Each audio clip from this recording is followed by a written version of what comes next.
A scene that was hard to imagine even a few days ago. An Ethiopian Prime Minister locked in the embrace of an Eritrean leader on Eritrean soil. The two countries haven't had diplomatic relations in 20 years. But it was a gesture and an opportunity that Eritrean President Isaias Afwerki welcomed with warm smiles and a red carpet.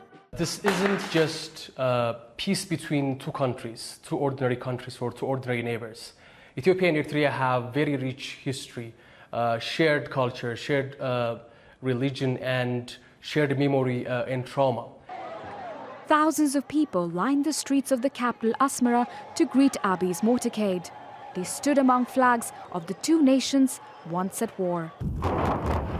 Nearly 100,000 people were killed during that conflict over a disputed border between 1998 and 2000. But over the past few weeks, there have been signs of improving relations. Last month, Ethiopia's new reformist Prime Minister Abiy Ahmed agreed to accept the terms of a peace deal that ended the two-year conflict. It was his biggest and most controversial decision yet since coming to power earlier this year. There are a number of disputed territories along the border, and territories will move in both directions to Eritrea and Ethiopia.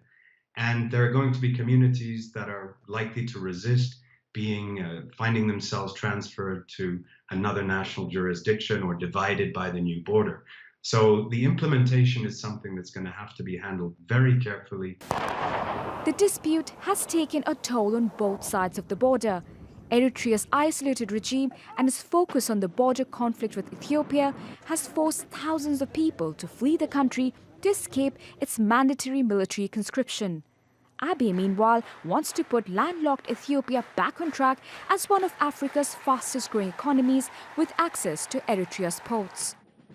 But for many, it's a symbolic coming together of the bitter foes that have raised hopes for peace in the Horn of Africa. Priyanka Gupta, Al Jazeera.